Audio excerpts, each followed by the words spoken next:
That's right, bitch. Okay, well, that's just in the recording, I guess, but we're live. Oh. Yeah, we should put that in there. Okay, guys, welcome back to another episode of Gamers That Yap. Let's go. This is like what, like episode like 11? Yep, we reached the 10 episode mark last time. So now we're back with a fresh new set. I just So, heard my dog sneeze outside my door. That was weird. oh, hell. But yeah, back to games, guys. And from the title, you probably see we're going to talk about one of like our one of the favorite. Oh, one of the best games out there, actually. yeah, honestly, like this is like one of our favorite like indie games like ever. Them emotional RPGs that be making you sad. This is like at the top of the list, high key. This one will probably make you cry because it made me cry a lot. This episode we're gonna be focusing on To the Moon. So yeah, To the Moon. It's a game made by a developer by the name of Can Gao.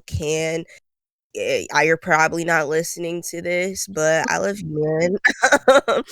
Yeah. Excellent writer, probably one of like my favorite writers out there. So basically the series kind of involves it focuses on these two employees of this company called the Sigmund Corp. So the Sigmund Corp is a company that is targeted towards like basically people who about to die. And Um, you gotta be old. Don't forget that. Like yeah, like old dying people on their deathbeds. It gives them a rich. chance to kind of rewrite their lives and like fulfill any regrets that they had.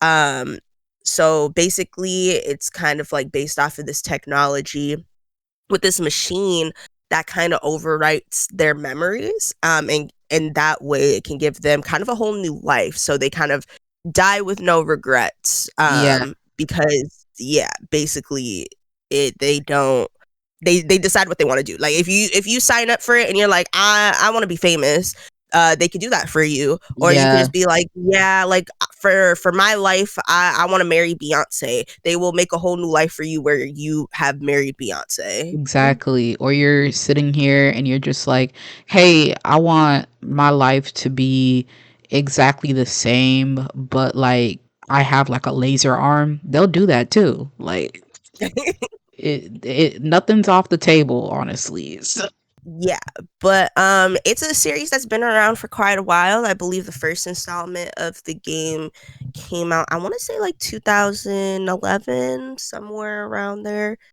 Maybe even a little earlier. I'm not really sure. Um here's the thing, Google. Let's see. To the to the yeah, well, moon. let's fact check that. Yeah, okay. It's too early for false information. We gotta make sure that we give the false information like at least 30 minutes in instead.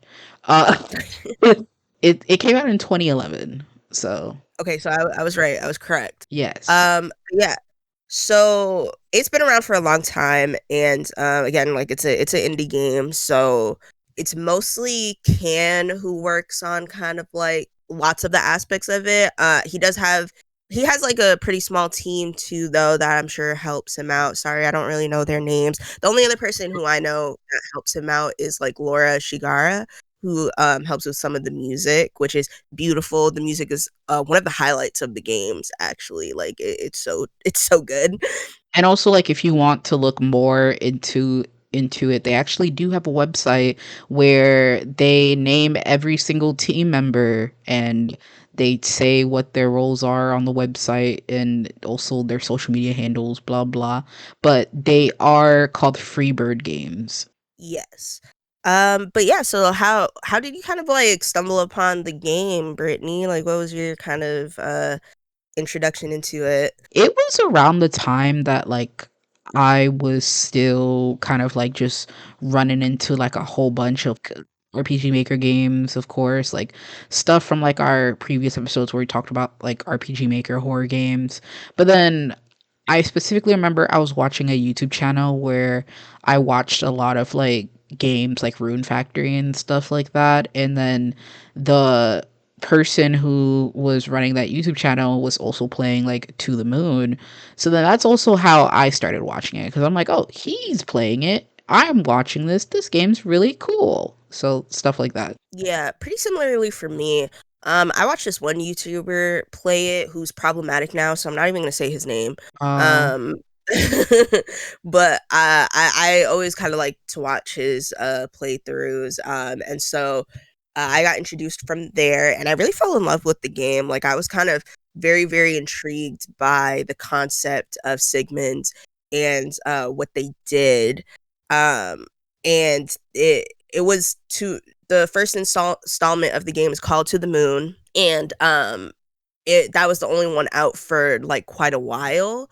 And then they released kind of some, I forget if the minisodes came after To the Moon or if it was after Finding Paradise. I maybe one of them was after To the Moon. I'm not really sure. But I they it's not only the games, like there's some comics and illustrations and stuff that you can kind of see online posted by like Can and like Freebird Games, um, that helped develop the characters as well. So I was like really into that. And it's a game that like we both kind of like really grew up with because again, like the first game came out in 2011. We're all the way in 2026, and we have just last year, I think it was it last year that the beach episode came out? I believe so. I feel like it was 2024 high key. I don't know. Yeah, maybe one or two episodes, maybe 1 or 2 years ago, we got another installment of the game. So like we're still following it to this day. Like I even remember when Imposter Factory, which is kind of like the third installment in the main series, uh was announced, and I was waiting like years for that game to come out. Like years, I'm talking. No, I actually remember too that like first for the longest time it was only just To the Moon. And then as soon as we found out there would be more, it suddenly it was like we were waiting for it the same way that people wait for like a new Kingdom Hearts game. We were waiting for it the same way people were waiting on like a new Final Fantasy. Like No, yeah, like we would get updates. I was just like following Can's socials, being like, where's the updates for this game? Like I need to know like what's the lore. Cause I used to think that To the Moon, before I knew, I don't think I was there when Finding Paradise, the second one, dropped, but because I thought To the Moon was just a standalone game. And so I was just like, yeah. oh, this is cool. And then I would see some like of the theories and whatever, and I'd be like, okay, that's cool. And then like I kind of forgot about it for a little bit. And then I kind of rediscovered it and fell in love with it again. And then I was like, wait, oh my god, there's another installment. And then I went to go watch that one. Because, like, yeah, I was in the same boat where I didn't even think that To the Moon was going to have a continuation. I thought it was just one and done type of thing, too. So I was just like, oh, okay, that was cute. That was fun. It'd be cool if they talked more about the organization thingy that they worked for, but oh well. And then all of a sudden it's like, hey, there's more, and there's going to be more, even more after that. I was like, oh, okay. Yeah. But well, let's start off with the first installment of the game, which is just called To the Moon. Again, like obviously every episode there's gonna be some spoilers, y'all. We're gonna talk about it. Expect spoilers, But guys. yeah, also the game's been out for like over 10 years. If you haven't played it by now, whatever. But basically, so for the first installment, we're introduced to these two employees who are kind of like the main characters of the game, Dr. Neil Watts and Dr. Eva Rosaline. And so they have come to kind of like carry out another procedure for their patient who's named Johnny. He's living at this like kind of secluded area by like a lighthouse. He has no kids, like his wife had passed away, and so it's just him. And they're figuring out what he wants, and his wish is that he wants to go to the moon. But the thing is, he doesn't know why he wants to go to the moon. And so they kind of had to figure that out because of how the technology works. which I won't dive super in detail with, at least not yet. Mhm. But basically, we kind of see the way that, yeah, so basically, the way that the machine works is that it kind of delves backwards into Johnny's life through his memories. So we can kind of see how he became the man that he is today. And so throughout that, we kind of learned that, his wife named River, she had passed away. And before she had passed away, she had gotten obsessed with like folding these origami rabbits. So there's like some stuff going on there. I was gonna say when that mess started, it was looking like a horror game a little bit, like Yeah, it was a little strange because she was like super obsessive over it. And so we're kind of like, what's going on? But basically that happens. And then when you go further back, we learned that she's heavily implied to have autism, and so she got diagnosed like pretty later on in her life. So she never fully learned, kind of like she was never like kind of forced to mask and all of that. And so she was, and this is kind of set like kind of like further back where there's not a lot of like resources for her. And so she was kind of struggling with that. And Johnny was also not like the most understanding about it. Like he didn't understand like kind of how neurodivergency worked, I guess. And so we find out that she was the one who really pushed for them to like have their home near this lighthouse that was really important to her, but they had financial struggles. And so when she fell ill, she just really wanted him to finish building the house instead of like kind of helping her with her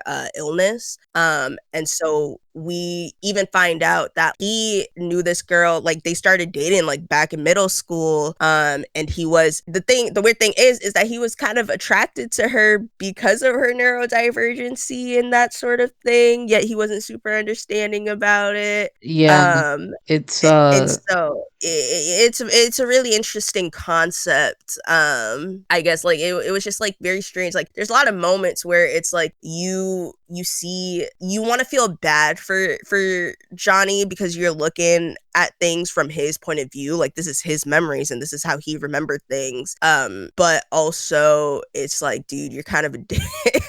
just like, "Johnny, like, what the heck are you doing right now?" Or I'm like, "Your wife is, like, going through a lot, you just out here just doing junk, like, let's do something." Like, hello?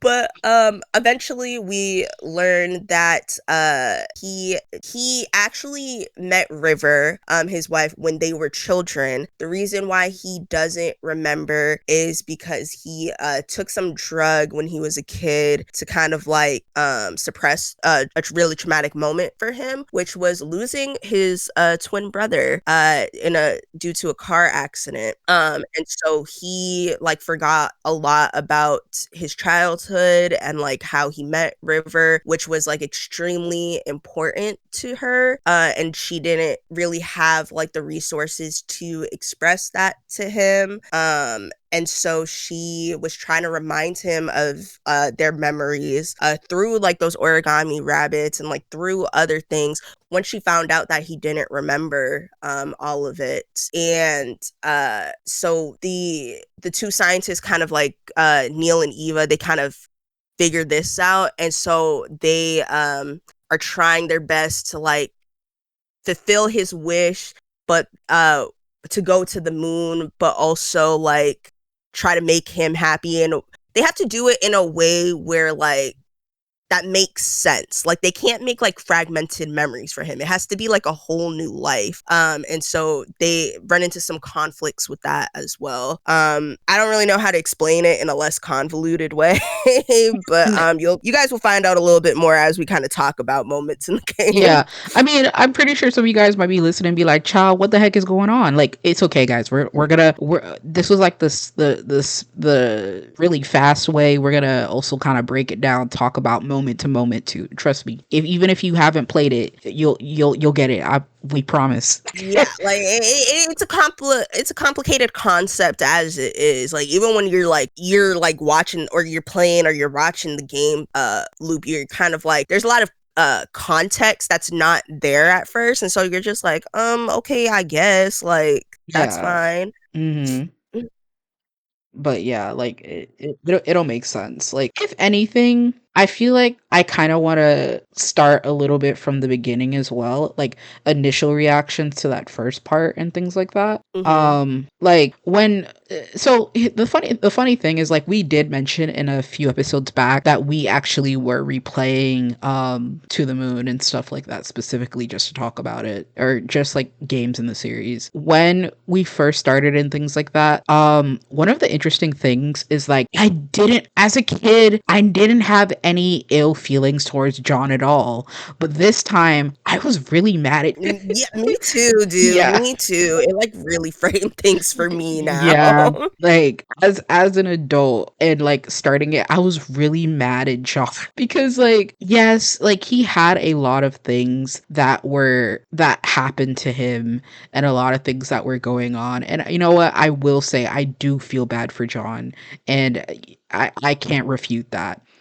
But there are lots of little moments such as like how he was having like a lot of like his moments with his wife River and such like that. How why weren't we talking with each other some more? Why everything had to be like dang, my wife is dealing with like a diagnosis that she never knew that she had, and the doctor's like, hey, I think it would be really great if like you also kind of looked into this. I actually have a book and resources for you to kind of look into it so like you guys can like work it out together. And then John is like, no thank you. That moment pissed me off so bad because I was like, you don't understand her, but then you're given the resources to kind of understand her, and you're like, no. Yes. And the thing is, this John is then complaining later on, "Oh my god, she wasn't that bad back in the day, but now I just don't get her." And I'm like, "You could have had a chance to do so. What's your issue? What's your problem?" Like, "Oh Yeah, my god, like that part made me so mad too because especially that talk with what was that girl's name? Izzy, the other one who their she was childhood diagnosed friends." like yeah, like I think they called her Izzy or like her full name was Isabel or something like that. Yeah, She was diagnosed early on, so she knew yeah. kind of like how to work with it. With her, it was really interesting because because she was diagnosed much early on and things like that. She's just like, oh yeah, like me and River, like we both are autistic. I mean, they never used the word in the game, but like still, and but like she kind of really like they felt like they had like this very easy like kinship and things like that, even though it was more like River never really masked or anything like that or even cared much to do so, while Izzy she even says herself that she wishes that she felt a lot more free to do things like River. Yeah, that talk like really like made me feel something too. I was like, now if someone who is like replaying the game who has like kind of come to like terms with the fact like I'm not I haven't been diagnosed with like anything, but like it when you're neurodivergent, you kind of know. You're like, oh wait, we all don't think like this. Okay. Dang, like you all don't deal with this, like, Yeah, but and so, like, as a kid, I was masking without even knowing that I was masking, and I was really good at it for a while, but then as you kind of get older, and you kind of realize that people don't do the same things the way that you do, or you kind of start questioning yourself, like, why am I masking this way? And sometimes, like, your mind just doesn't allow you to do it anymore, because it's like there was like my like for example like my attention span or that sort of thing. I was good at keeping it under wraps as a kid because I really felt like I had to, and I was like good at disciplining myself. Now as an adult, it's extremely hard for me even though I've been doing it for so long.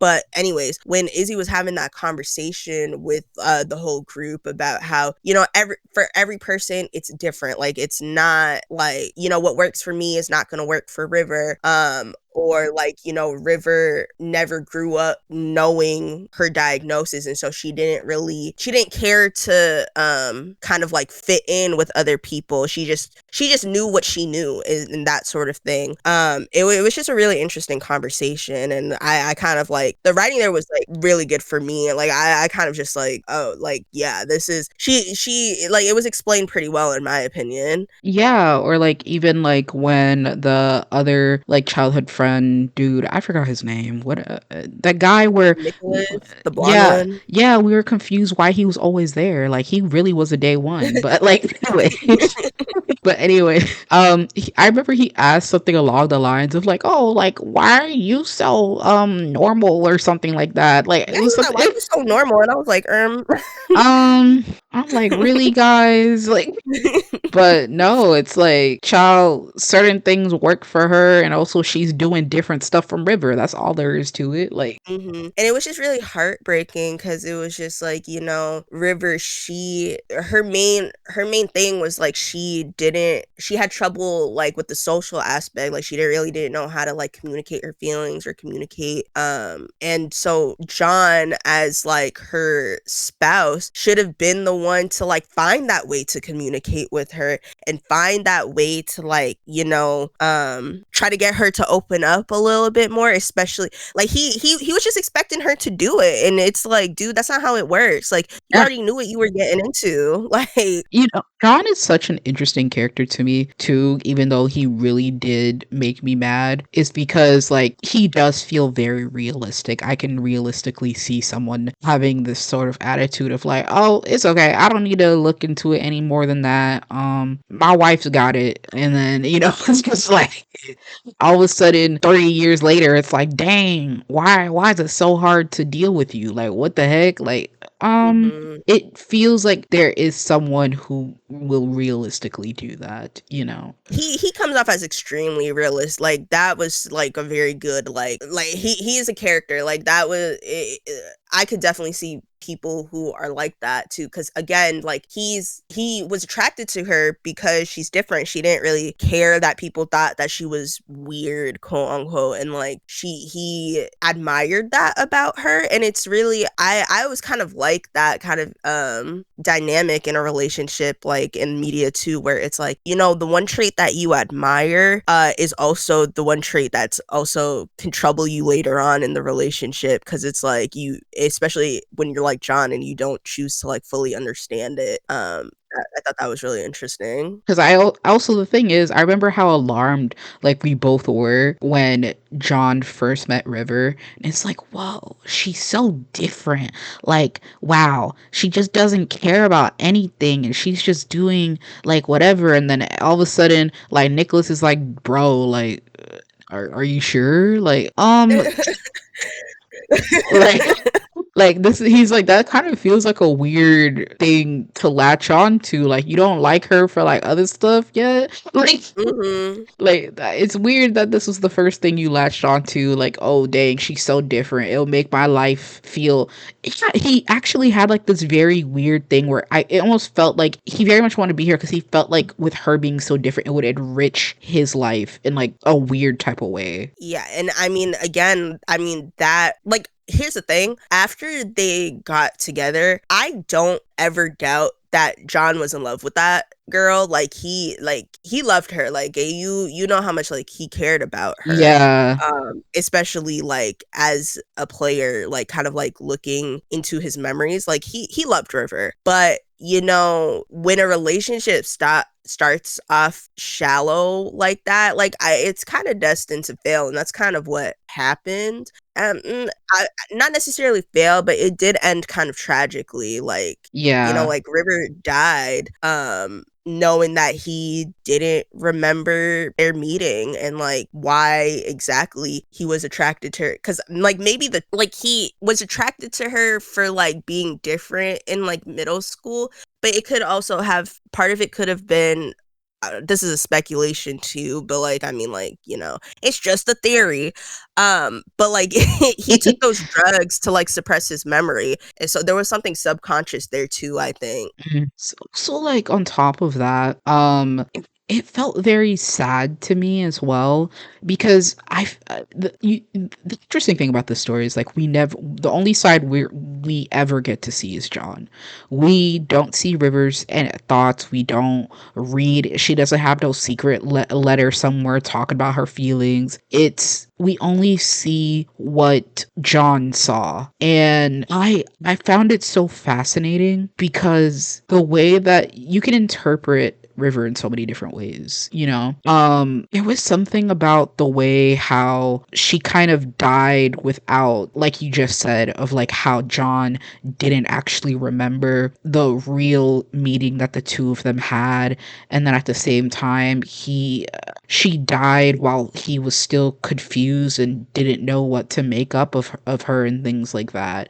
To him, he's like, dang, my wife is dying and my wife doesn't want to get any type of like medical treatment and I don't know what to do. Like it was just such a confusing time, and it makes you think of like what was River feeling like when she went ahead and like passed, you know? It's really sad. One of the things that always made me the saddest was that, and this is going to be a through line for the series too, because this is a question that gets that we're going to talk about for like hours too, is like, I mean, the whole thing is that none of it is actually real. Like Yeah, this is exactly. it's a fabricated reality. And so every time, so like when you see at the end of the game where they get John to the moon and they like kind of rewrite his life, it's like it's really cute to like kind of watch it go down, but you always remember in the back of your mind that none of it is real. River died knowing that John didn't remember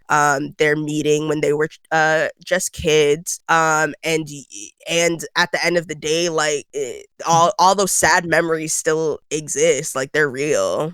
Also, what will make it worse? John wasn't the one to figure that out. Mm, He didn't figure out any of that. That man was just gonna die and not know a single thing.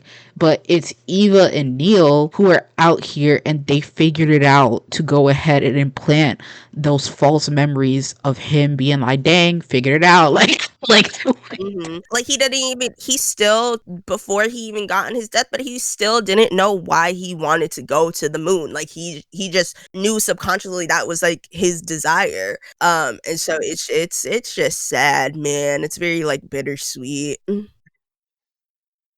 it's like it really kind of like dang, it didn't really get a bad. And also the thing is, John got to have his little false memories. River just died. Mm-hmm. Like dang, like That was it, bro. John got to experience a fake life in his head of him being with his wife and stuff like that, them living to old age. Also, he had his brother in his fake his Yeah, his brother died when they were like what, like 4 years old. yeah. And then all of a sudden he has this whole life with his brother where his brother ended up becoming like a famous author and Yeah. that sort of thing. Mm. And it's like, again, like it's really nice to watch like that ending where it's like, oh, like yay, and then like he still gets to meet River in NASA. Yeah. But yeah, but then it's like, oh, like wait, like that's not actually what happened. Yeah. Also, like River just died. She didn't get no false memories. She's like, dang, my husband didn't remember Jack, and I just get to Mhm. die. Also, And as much as I like resent John for not understanding her, in some ways I feel so bad for him because like River, the thing about River is like, so what happened was they were saving up for a house, to build a house on kind of in where his house is now, on kind of like this cliffside by like a lighthouse, and the lighthouse was always like kind of important to their relationship, because John and River met when they were like little kids at like this carnival, and she had snuck away because she doesn't do well with crowds, and he like went to go, like he found her, and he like comforted her and that sort of thing, and so she always had a fascination with lighthouses, and so he was like, yeah, we could build a house like right by this old abandoned lighthouse that like means so much to you, and everything was going great financially until River fell sick. And so it was either her like treatment bills or it was the house, and John just knew in his mind that like, dude, like she's gonna choose the house over herself, and so he went to go lie to her and was like, we can afford both, like it's fine, like just get the treatment, but she was like, no, you lying, and she basically just let herself die. he's like, it's no biggie. Like, I'll pay for the treatment. We keep building the house, and she's just like, who do you think keeps track of like our bank account? Like, like she kind of clocked him. I'm not gonna lie. She's like, I know where every penny in this. Like, she, Right, like, she was like, "I am not stupid, bro, like, don't do that." yeah, And so, it was just so hard to watch though, because it was just like, I can't lie. Like, I might have lied too if I knew that she was gonna do that. I would have been like, yeah, we got the money, scratch his head. And, yeah, in a way, it's like we can question the morality of it all we want to, because it's like, in a way, like, you shouldn't be making that decision for her. But at the same time, it's like, I don't want to die alone. Like, and that was what, yeah. what was going through his mind. I understand. Yeah, like I understand why he would lie and be like, "Yeah, we got money for both." And she's like, if you don't start building that house again." But I do feel like I would also just kind of be like, I probably wouldn't even lie. I'll be like, "F the house. We're paying for the treatment." Like I would be like, look, I would just be so upfront. I'm like, we're not paying for this house no more. But yeah, that was like a really, really sad moment in the game too. Because then, I mean, like when she got sick, she was also just folding in paper rabbits, and she so badly wanted him to remember for himself. And she thought, I guess, I mean, like, again, this is speculation. We don't know what was going through her mind, but I just feel like she just thought, like, I don't know, like he would remember, and he just never did. Yeah, like towards like when you get like farther in the game, you kind of notice that like little stuff like in his memory, such as like she'd cut her hair shorter. It looks similar to how she had a short haircut when she was a child. She kept folding the little paper origami animals and such like that. Or she also had a stuffed animal that was a beaver that he actually gave to her, and she was like, anyway, like, what is this? What does this look like? That man could never really answer the question the way that she wanted to hear it. But the thing is, she kept trying, and Hmm. it made it so painful because she really did keep trying, and Hmm. that man just She was didn't. communicating in a way that she knew how. Mm-hmm. She I don't like, because I don't think she ever knew the reason why he forgot, because she never asked, and so that also made it really tragic. He didn't even know at that point. Like, Yeah, because, like, I mean, like, she didn't know, like, the history with that, but it was upset. Also, can we talk about the mama calling him Joey, bro? That was crazy. Like, at my oh, wedding. oh, like, okay, guys, so also because we're kind of jumping back and forth in the story a little bit, but like straight up a big part of it is like when John was like a little kid and when his brother died when he got hit by that car, his mom, of course, with like the grief of all that, she's like, dang, Joey. And also like there was this thing where even Also, she from, was driving the car, guys. She hit him. yeah, oh, she wasn't, yeah, it wasn't like but from a young age, John always felt like his mom did have some favoritism for like his brother Joey a little bit. But it kind of got John feeling a type of way at the same time when they were kids, because like when after like Joey dying, she would always call John Joey, and it's like at this point she probably thinks she only got one kid. Um, Yeah, bro. And so, like that was crazy. I was like, because, like, again, like, John doesn't have the memories of his twin brother, and so uh she, at the wedding, like, there was a memory for their for him and River's wedding. His mom was like, "I'm so proud of you, Joey," and Nicholas just like turns and looks at John like, who's Joey? like, it's Joey, and John is like, oh, it's like some kind of childhood nickname, and I'm pretty sure Nicholas was looking at him crazy, like, how do you get Joey out of John? Like, No, for real. And the crazy part is too, bro, he kind of went like Cloud from Final Fantasy VII a little oh bit my with god, it, because, like, John, after Joey died, he never liked, like, it pickled olives, bro. That was like Joey's favorite yes, food, bro. And then John just started eating them after, and he was like, "Yeah, this is my favorite." No, it wasn't. You thought that was yeah. nasty. And then he started liking like that PBS show that like his brother liked, and then kind of I don't was confused about that. The Animorphs thing. Yeah, the Animorphs. Like, child, he didn't care about no Animorphs. Like, So yeah, so it was again like you can suppress the memories all you want, but they're still there. They're in your brain, man. it's inside of you. Ah, man. You know what? Rest in peace, Joey. No, for real. And Yeah. he was funny as a kid. I'm sure he would have been a funny adult. Yeah, he was hilarious with their little interactions and stuff like that. But yeah, also like it's crazy because nobody was there to tell him about this. Like he didn't have no cousins, no uncles to say like, I know hey, no one ever like mentioned it. They're like, "Oh, I'm so sorry about your brother," and then he would be like, "What?" yeah, like no one's there, no cousins, no uncle, no auntie, no grandma, no grandpa be like, hey, you remember Joey? Like nobody. Nobody had pictures. Nobody had the ultrasound. Like, like nobody had the twin ultrasound. Like, that's crazy. No, because when you Um, think about it, like how did he get this far? Not we know nothing about this. but yeah, another interest. Okay, so let's move on to like kind of going back and forth. But so they also released a couple of mini-sodes after this game where it kind of gives a little bit more insight to Sigmund Corporation, kind of what they do and what their standing is in the world. And then also a little bit more insight to the protagonists, Neil and Eva, and kind of like their coworkers as well.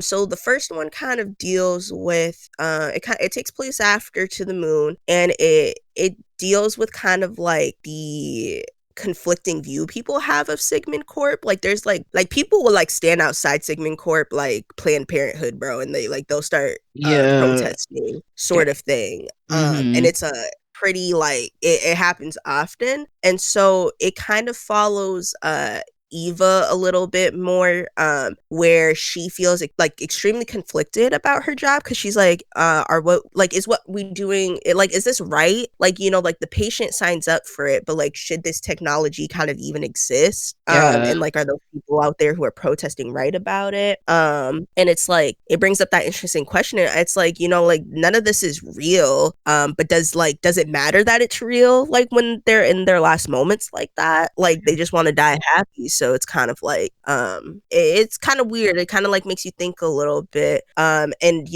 we throughout the first game too, like we kind of get a little bit more we kind of get a little bit more insight in these minisodes than we do in the first game, because it's like the basic dynamic is kind of like Neil is the goofball and Eva is supposed to be the more serious one. Just kind of But like the straight man. yeah. And so like it but the whole thing about it is that like I don't feel like that's not necessarily true. Like Eva is much like they're multifaceted characters. Like Eva is much softer than people would think. And she has like her own like she says not to get too attached to the patient or not to do this and not to do that. But it almost feels like she's kind of like talking to herself almost. Because if Yeah. anyone's getting attached to it to the patient, like it's her.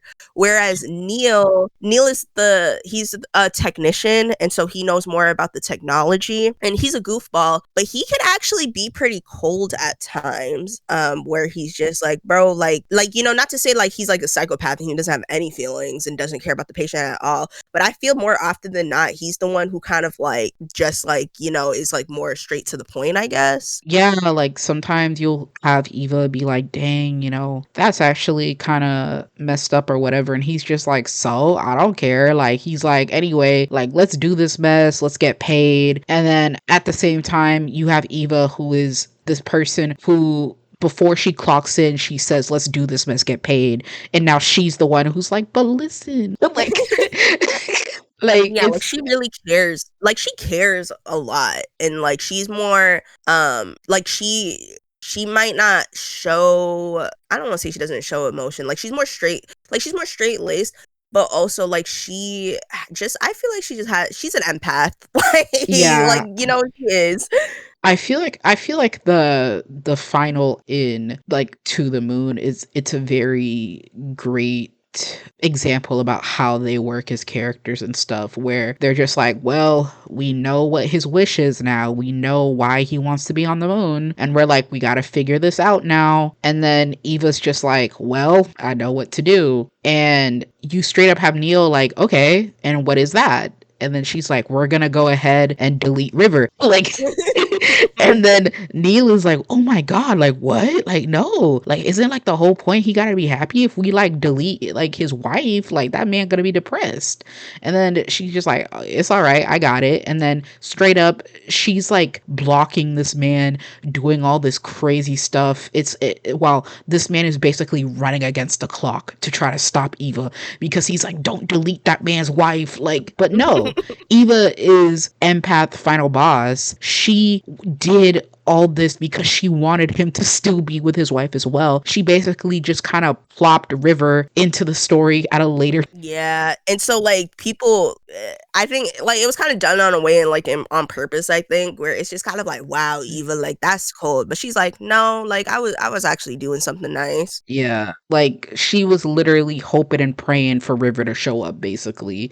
And then Neil was over here like, "Oh my god, like she's the devil." Like Yeah, and so the second minisode I think goes a little bit more into their characters as well, where again we see Neil as even though he's a goofball, like he's extremely standoffish. It kind of follows like it's almost like a Christmas episode type deal, where he's kind of like locking himself up in his office to like do some research and do some work on some things. And Eva's kind of like, boy, like come outside, like yeah, your family, like our family is here. And so they're I feel like maybe I don't want to talk about this mini-sode too much in this episode because it makes more sense in to revisit it because of some of the stuff that gets revealed in the later games, even though chronologically this is where it kind of happens.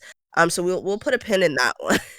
for sure. But next to the next installment of the game, or the series, I should say, is called Finding Paradise. And so actually there is another kind of like mini game that takes place before this before Finding Paradise called A Bird Story. I'm not really gonna delve into that because like neither of us played it.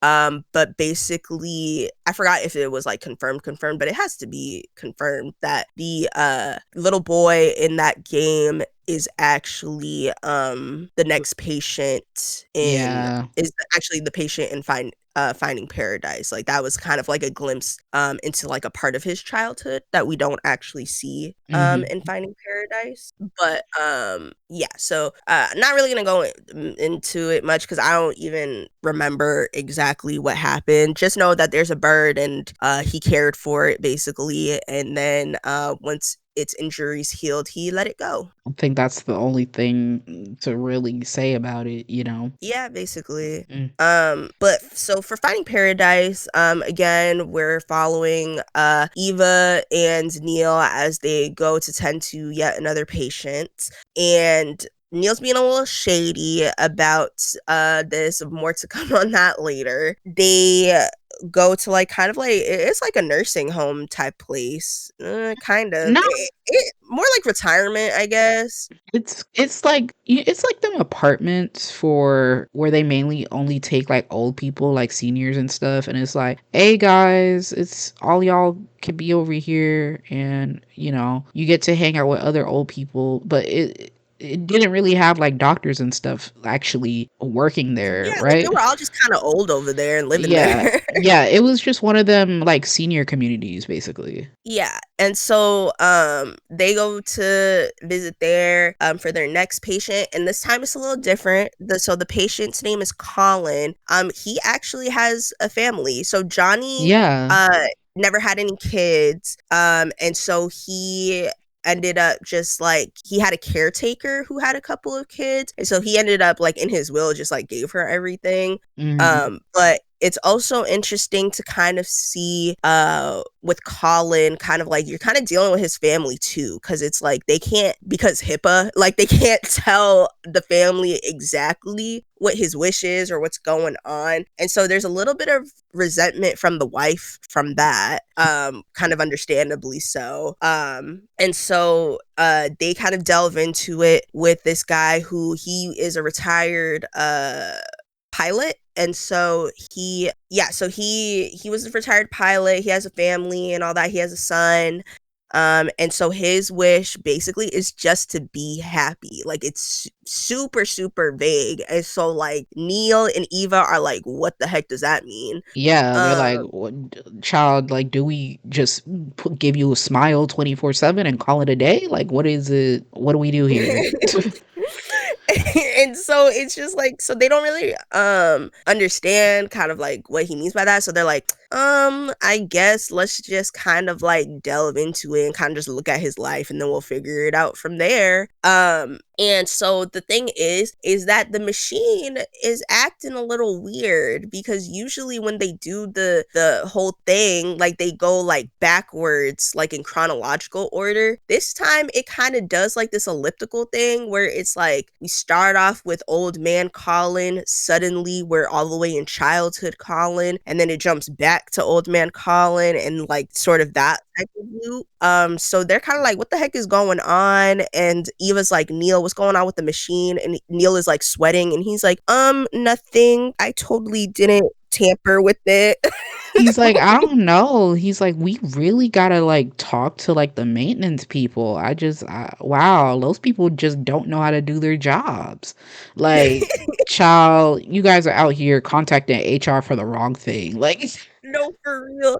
And so like that's happening and something's like going on. And so like there are lots of shady happenings with Neil that's not even revealed towards the end of the game. We just know that something is happening. And so as far as Colin's life goes, we find out that like, you know, as a like this, especially as a kid, like this guy had like an overactive imagination, like head in the clouds kind of dude, like super aloof. And so he was there was like this little girl across his apartment balcony that he used to talk with a lot because his parents were like out working and that sort of thing.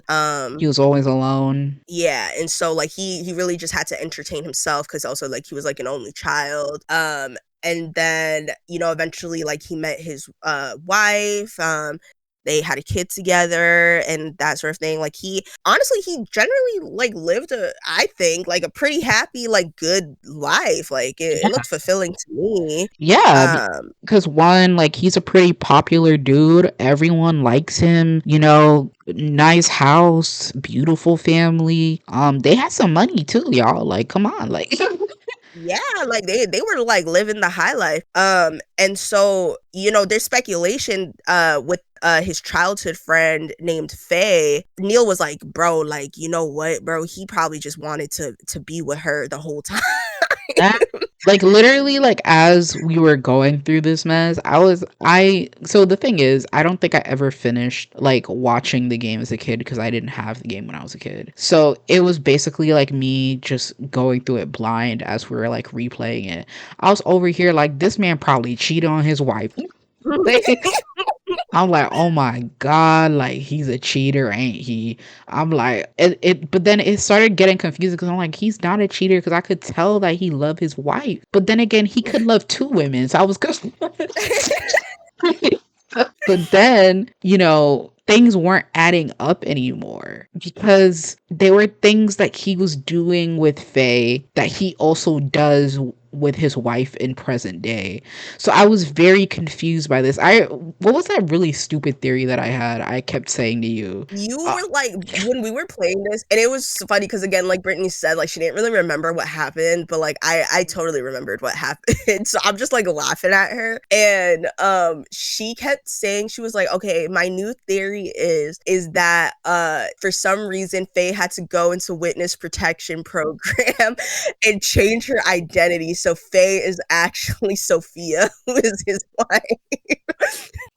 it's just like these can't be two different women. He wouldn't do that. Like, this is the witness protection program at work. Like, oh my god. But Brittany's theory was not accurate, shocker.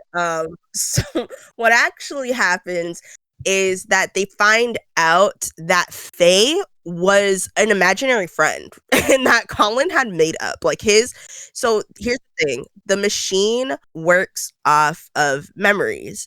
And so a really interesting point is like like you are an unreliable narrator.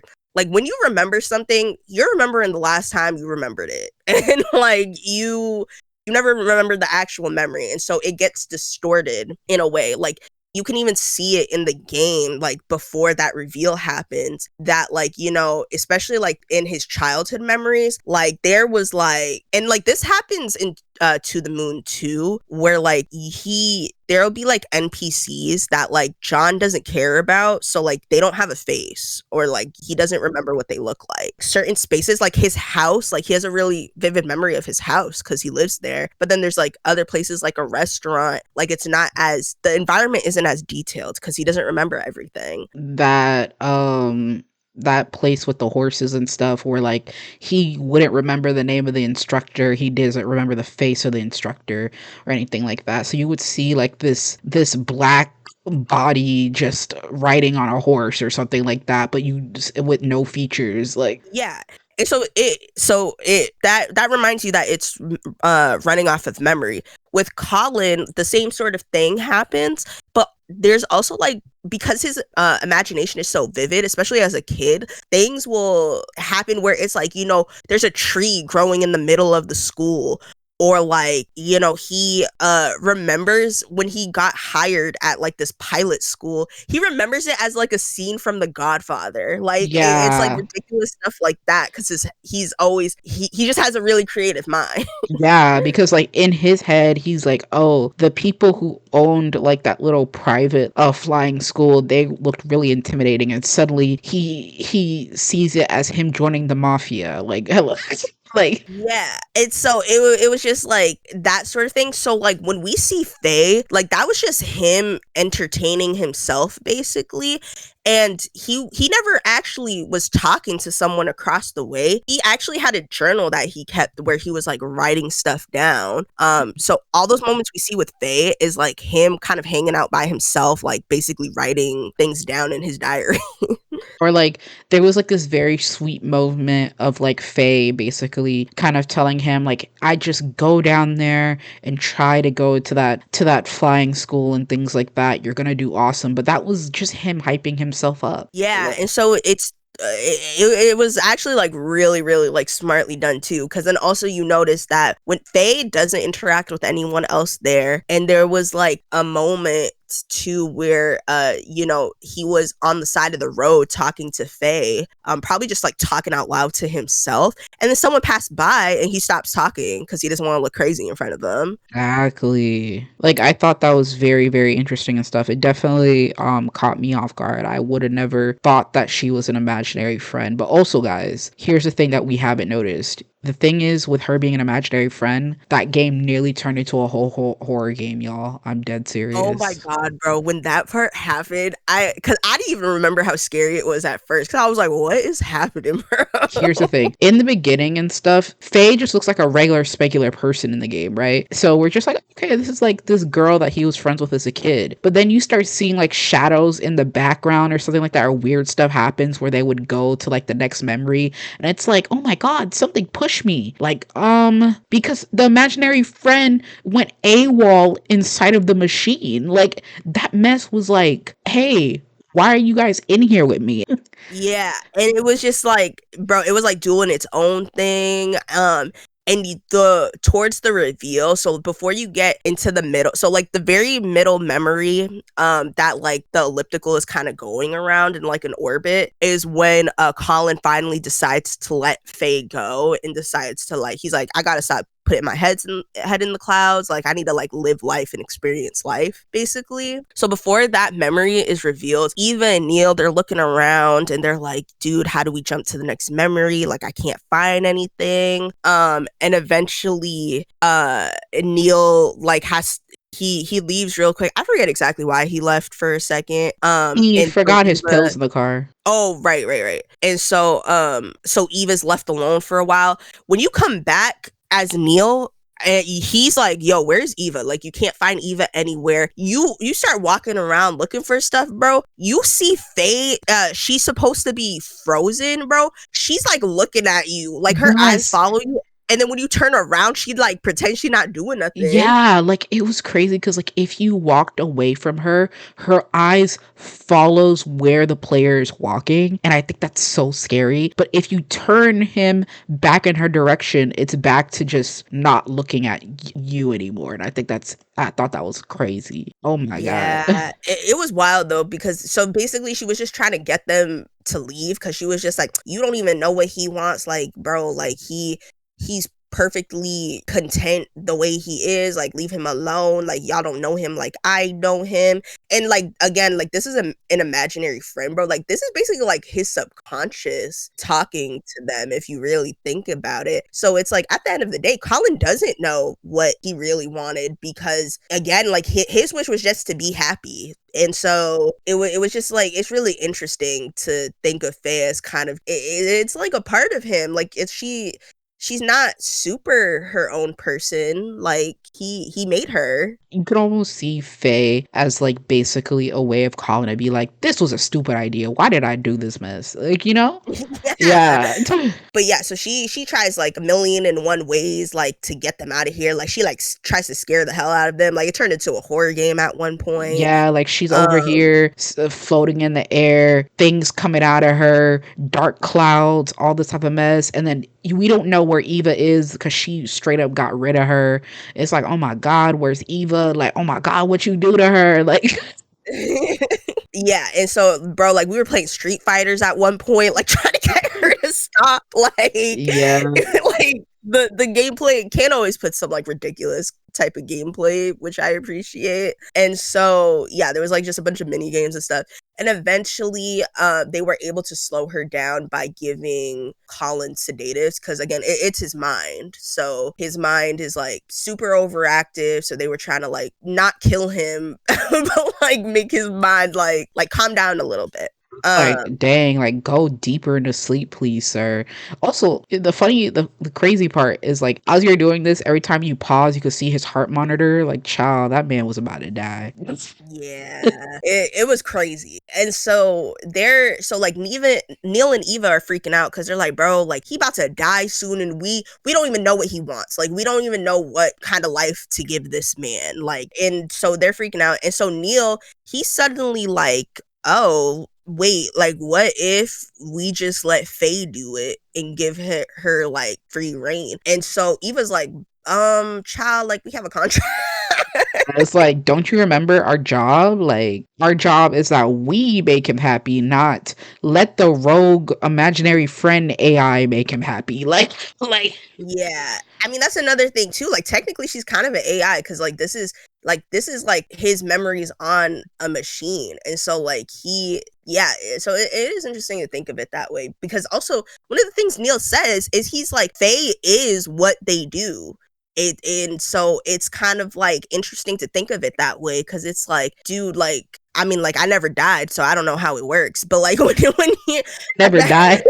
the, but at the end of the day, like when you're on your deathbed and you're going through like your life and your minds and like your regrets and stuff like that, it's like they say like it kind of all happens at once, sort of thing. Like I feel like I've heard people say that. What do they know? Are they dead? I don't know. But it's like, people don't have some people don't have as much of a vivid imagination to, I guess, kind of conjure up these type of things like that would make them happy. And so Colin has that kind of ability. Like his imagination is just like so right. He can make a whole new life for himself if he wants. And Yeah. so giving basically his subconscious, who is Faye, the free reign to like make that life for him instead of having Neil and Eva do it, like he's able to do that. And also the interesting thing as well is like at the end of the day, Neil and Eva kind of came to the conclusion that child they're the ones who messed up his life. Mhm. Like the thing is it's like Colin was happy. He had everything that he could have ever wanted type of thing. But the only issue is that he saw the Sigmund corpse commercial and it planted the seed of like what if I'm not actually happy? Mhm. Mhm. And Yeah. I found that so interesting as well because technically that man would have been fine if he ain't never saw that commercial. If he ain't never Yeah. had that appointment. And that's what Neil kind of came to the conclusion as well when he was also talking with Faye, where he's like, Faye can do this mess. We genuinely, we don't need to be here. Yeah. And I mean, so we'll probably put it in the description. Can actually dropped a video on his YouTube channel years ago when after sort of this came out because people were kind of confused on what Colin's wish actually was. And so he dropped an explanation and kind of like the theories behind it that he used when writing this moment. But basically, from my understanding of it, it's kind of like, you know, your happiness is kind of like on a curve almost. And so the reason why Colin doubted his happiness is because there was the commercial gave him the question that what if life could have been better? What could have been? Where he would have never thought about that if there wasn't a possibility with the Sigmund Corp to like make it a reality. Like he and like at the end of the game, what you see is that they Faye doesn't change anything from his life. Like the only thing that she changes is the fact that is the existence of the Sigmund Corp. Um and to in Colin's life it doesn't exist. And so like at the end where his last memory, he's just reflecting on what a good life that he had. And then he got to speak to Faye again, where it's just like, oh my god, like bestie, what's going on? And he's like, oh my bad, I'm dying, girl. And she's like, yeah, I know, but and then they kind of have like their little moment together and stuff like that because technically Faye was his first friend, and And I was gonna cry because the very last memory when he died was him like kissing his wife on the forehead when she was sleeping. you That know, that like and then you remember the side by side comparison where she's like holding his hand on the deathbed. yeah, you see, my hot take: Colin was a better husband than John. Colin was infinitely a better husband than John. What do you mean? Yeah. And he was excellent. Colin is the dad that stepped up. Yeah, like that is a man. He is a father. He like yeah, Like that man loved his wife. He's yeah, that little meme that's like, I love my wife.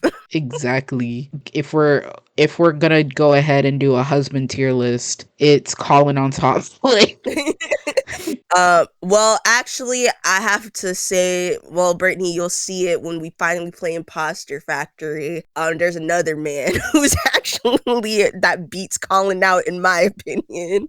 really? Okay, okay, Yes, even okay. better. I was in love with him throughout Imposter Factory, I have to say. Dang, not you even falling for him. Okay, No, I was like, that's a man right there. okay. All right, I believe you then. I'll see how it is. We still got to play Imposter Factory, of course. But Yeah, yeah, Imposter Factory is probably like my favorite installment of the game. Like I love Imposter Factory, so I can't wait to show it to Brittany. also, guys, here's another hot take as well.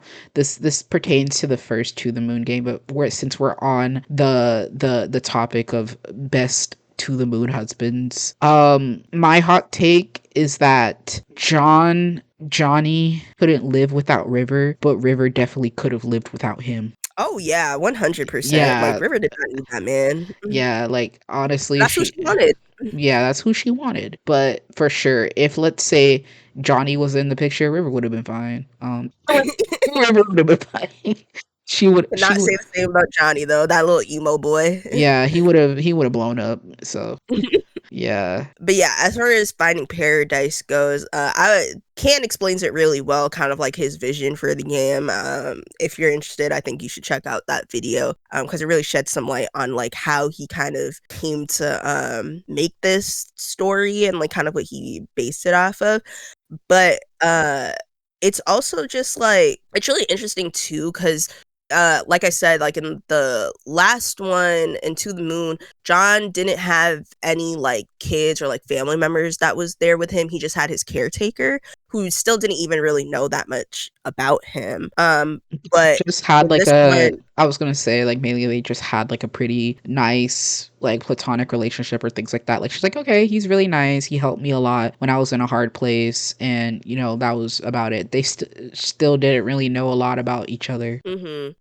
whereas this one you're dealing with not only like his wife, but then also his kid. And so it kind of just like now that they're involved too, it's like a whole other thing where it's like there's still that confidentiality, but it's like how do you I mean, some people might not care as much, but it's just so sad because it's like when your spouse brings these people in to be like, yo, like I think my life could have been better. How are you supposed to take that as a partner? And like Yeah, Sophia was really like hurt by that, evidently. because also like she's just over here, she's watching them people in them lag copes go in the room, set it up, and she's over here in the corner. Like one also on top of that, her husband specifically requested that she doesn't know what he asked for and things like that. She doesn't know anything that's going on. Her son doesn't know anything that's going on. And it's just like you over here, and then let's say you go downstairs, you doing the dishes, and you thinking my husband upstairs getting his memory wiped because he thought his life could have been happier. What was I Yeah, doing and it's wrong? just like, dude, what the heck? But I mean, there was that little nice moment at the end. So Sophia had taught him how to do like invisible ink. And he wrote a letter to her in invisible ink, and so like she got to we as the players don't know what it said, but she got to read that, which was at least nice. Yeah, that was very cute as well. That he still thought to the child, he should have just said that mess right away instead of just be like, anyway, I'm gonna be on my deathbed. Y'all handle that. Like, hello? Like, I would have already told her, like, don't worry, honey. I left you a letter. I'm gonna die now. Thank you. Yeah, what is up with these characters never communicating with their spouse? Like, y'all, you couldn't Letting just them say think that? things. Like you're over here letting her think the worst. Like, hello, just be like, sorry, like here, I left you a note. Like she didn't Yeah. even know that there was a note. Like Yeah, she didn't. Like Neil is the one who had to tell. And low key, like, did that breach HIPAA when Neil told? yeah, he did say that. He said that he didn't care. He was just gonna yeah, didn't Neil actually say like he didn't care about anything? He was just gonna tell her like about if you want to know anything about your husband, I'll just tell you. Because he also Yeah, thought that but I mess mean, was she was messed just like, up. "Oh, I don't need to know that much. That's fine." Yeah, but like he's very much was just like because Neil felt like that was messed up too. So he was like, "Hey, like if you want to know anything, like I'll just tell you. Like I don't let's not think about no contracts or nothing right now. Like I'll just tell you." Yeah, but it was very interesting too when you compare the two games too, because it's like like having a bunch of like little regrets is normal, bro. Like Colin had a good like happy life, whereas like I understand why Johnny would want the services too, especially because it's like like River's already dead. Like what else he got to lose? He's like, well, if I'm gonna die alone, I'm gonna die happy. So like I totally understand why John would do it as well. I guess it's more question marks on why Colin would, but like no, it's just because he's like, dang, like what if there's more to life than this? And it's like, child, you already got like the gold star in life right now. Like No, for real. yeah. And it was just so interesting too because like also like as a kid who was like home alone a lot too because like my parents were always working, so I had to entertain myself. I totally understood Colin, and then finally being like, you know what, like I need to go make friends and like I need to live my own life, like I need to let you go, Faye. That like that whole scene, like it kind of touched me too, where because it was always him comforting it was him comforting himself and like kind of being there for himself. But he was like, now I have people in my other people in my life who can be there for me too. So like as we were playing, I kept being like, "Where are his parents? Where are his parents?" But high key, I'm the same way. When I was a kid, my mom just worked and it was just me. I didn't really me my siblings had like a really big age gap, so by the time me growing up, they're already since moved out. It was just me. So like I was just by myself all the time. So I'm like, I feel Colin because I was always by myself too. Mm-hmm. Hmm. Yeah, like, but also to wrap this up too, like an interesting thing is towards the end of the game, we see that Neil, he was being shady the whole time. Yeah, man, like we see that he was like messing a little bit with some data from their last from this whole interaction with Colin. Cuz at the end I think it was like the face picture appeared on his computer screen, and we'll totally see what that means in Imposter Factory. My gosh. Neil's doing stuff that'll probably put him in prison for max 30 years. I'm not gonna lie. But Yeah, bro, he breaking all sorts of law. yeah, $250,000 fine. Like mm-mm. But yeah, now we just gotta play the Imposter Factory and we'll get back to y'all in who knows how many weeks.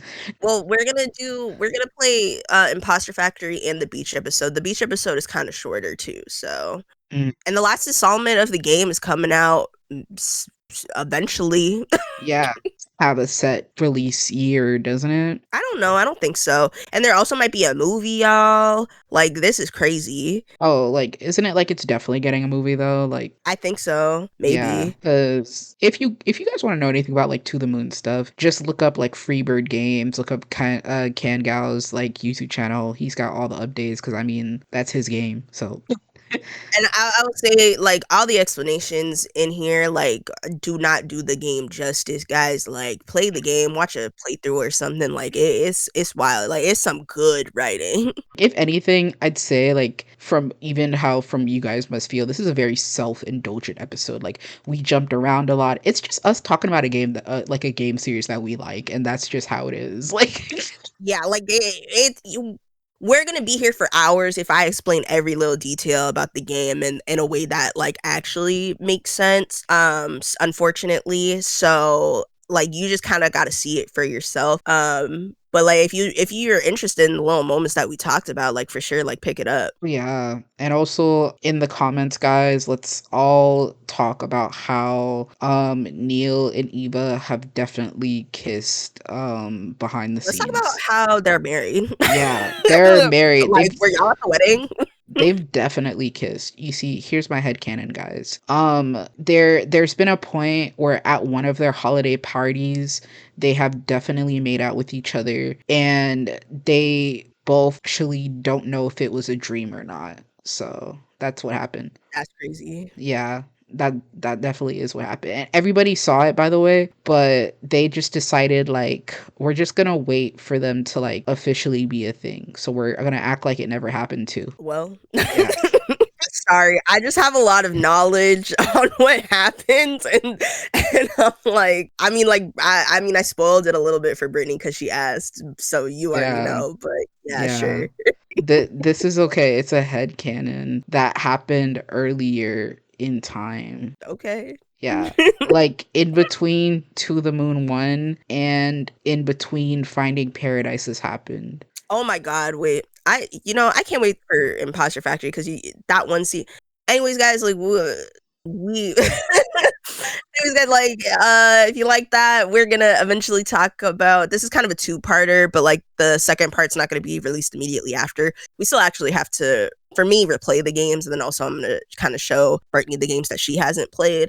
So who knows when the second part of this will be out, but that's fine. You guys, just sit tight, enjoy us yap about other games, and when you see Imposter Factory, you'll know that we definitely finished the series up to we're caught up to where until the next game. So Year. But anyways, yeah, that's kind of it. That's kind of all what I wanted to say. Yippee. Yippee! In the comments as well, write your favorite The Amazing Digital Circus character. Uh, Mine is Bubble. Mine is Kinger. Um,